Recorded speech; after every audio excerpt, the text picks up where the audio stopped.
If I say the name From Software to you, what comes to mind? Well, I'm pretty sure most of you will be thinking of one of the 3 games. Before Dark Souls, the Dark Souls franchise, and finally, not Dark Souls but a PS4 exclusive. There's probably more games out there, but these 3 series of games are what made From Software stand out in the crowd, offering a rather challenging game with a lot of repetitive deaths along the way with some tanky controls. Dark Souls 2 was my first real introduction into the Souls series, and out of the 3 games, I honestly think that one was my favourite, but all the others are actually pretty good as well. As for Demon Souls and Bloodborne, while I do own Bloodborne, I never really got into it, and I never really got a copy of Demon Souls, so that might be something to look into in the future. But it appears that From Software wanted to mix things up a bit by creating a game set in Japan with similar styles to gameplay, but claiming it's not a Dark Souls game. And obviously at the time no one bought it. It was obviously going to feel similar to those games, and even the gameplay trailers screamed that this is similar to Dark Souls, but not entirely. Instead it would stand out and be a little bit different when compared to the other games from Software. And honestly, it looked really good. I wasn't eager to get it. While I like stuff like Dark Souls and Bloodborne, I was never really desperate to play them, so normally I'll just wait for a sale and pick them up later. And originally I was going to do the same for Sekiro Shadows Die Twice, but the lovely people over at Activision or From Software decided to give me a review key, so I thought I'd have a quick play around of it and let you know what my first impressions are.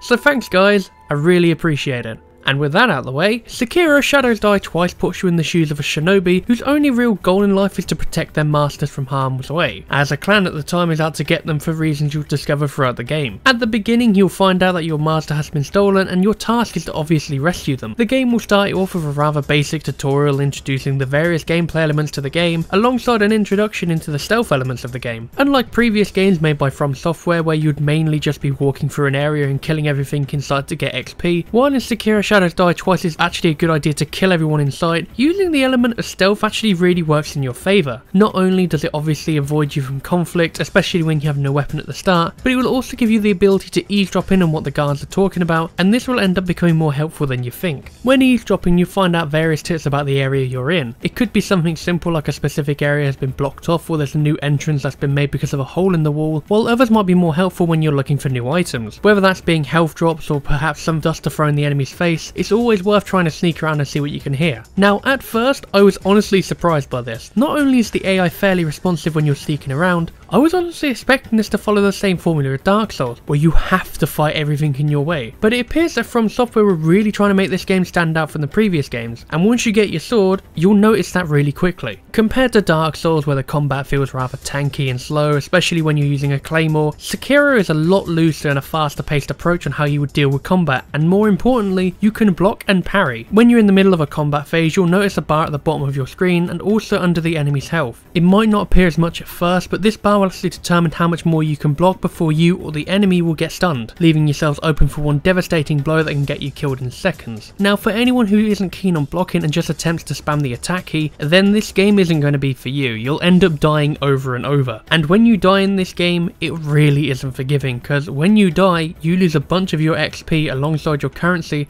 and once you do die, that's it. It's gone, and you can't get it back. But on occasion though, you will receive an unseen aid which allows you to keep all of your XP you've earned from a previous life. But every time you do this, one of the NPCs you have met in the game will be paying the price, causing them to get infected with an illness that will get worse as time progresses. So while it does help make the game slightly easier for you, it really punishes you in the long run. And honestly, I quite like this. From Software games are known to be challenging overall, and it's quite interesting to see how they've added another hidden layer to the game that at first I wasn't even fully aware of, and I'm guessing this might even determine the final outcome of the game. Now hopefully you don't die too often, but just in case you do, later on in the game you will unlock the ability to be revived on the spot, but this can't be used over and over, and will actually require some time to recharge, and finally before you can use the revive ability again, you will need to finish that fight you're in the middle of, so it's a good way to keep the revive system balanced and push you towards getting better in the game overall. But perhaps retreating might be a better idea in the long run and returning to one of the many checkpoints in the game. Similar to Dark Souls, throughout the game you'll find these little statues that you can rest at, and they act as a sort of checkpoint system, also alongside a fast travel system, where you can travel between any statue you found currently in the game. Alongside this, you can also refill on spirits that can be used with abilities for your arm, level up your character with new skills, and also rest to restore your health. But in doing this, you'll respawn all the enemies in your area as well. Now you're probably thinking, with all the things I've just said, this still sounds like a Dark Souls game, and obviously there's going to be traits that follow from their previous titles, but there's one rather small difference that actually makes this game stand out a fair bit compared to the rest. In this game, you can jump. Yeah, you heard me, you can jump in this game, and as little as it is, it opens up a whole new layer on how you can approach the combat, especially when you get the grapple hook later on in the game. After the introduction of the game, you'll lose your hand in a battle and get given a replacement from a woodcutter, and this new hand will bring more aspects to the gameplay, similar to how Nero's Devil Breaker changes up what you can use in Devil May Cry 5. At first you'll only get the grappling hook, which will allow you to jump all over the place, but over time you'll find more tools that will actually give you different abilities that you can switch and choose from as you please. Going back to the grappling hook though for a moment, one of my favourite things is just grappling onto a building during stealth and then immediately jumping down at someone and killing them in one stab.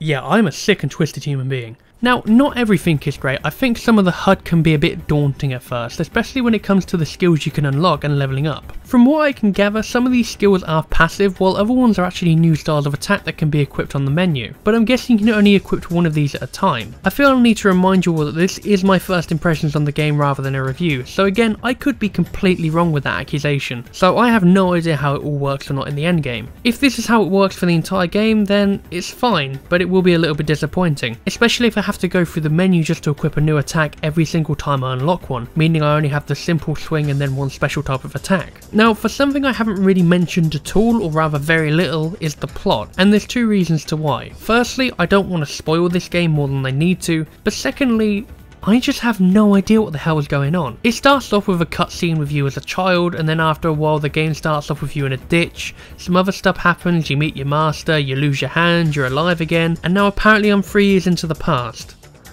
Yeah, it's a bit confusing, but I assume the further you get into the game, the story will unravel more and you'll get a better idea of what's actually going on. Again, this isn't a review, so it's not really my place to delve into anyway. And even without really understanding the overall plot of this game, does that really subtract from the main aspect of the gameplay?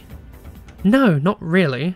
Overall, I'd say my first impressions from this game are positive ones. Sekiro Shadows Die Twice is a brilliant game. The combat is great, it's pleasing to the eye, and even though I'm really shit at it, I've had a lot of fun. And I think that's what counts most. As for if I'd suggest this game, then obviously my answer is going to be a big fat stinking yes. I would say even the veterans of Dark Souls will have a blast and possibly struggle with how this game will punish you down the line if you're not good with your timings. Regardless of how much exposure you have to previous games from the From Software team, Sekiro Shadows Die Twice is a great place to start, even if you weren't a fan of Dark Souls or Bloodborne. This definitely feels a lot smoother, faster, and overall it feels different but in a good way. If you're still on the fence about this game, then I'd say possibly wait for a sale, but if you get the chance to grab this for a decent price, then hands down I'd definitely say give it a go. If however you've got the game already, then I'd love to know what you think so far and perhaps fill me in with the blanks if I've missed anything important. Obviously without spoiling the game, because that would just be a dick move. But that's all for now, and I'd like to say again, thank you to From Software and Activision for giving me the opportunity to play this game. It's been a blast, and if I beat it, I'll let you know on my Twitter. But until then, my name is Sir Crackerbulb, and I hope you have a cracking week. Goodbye.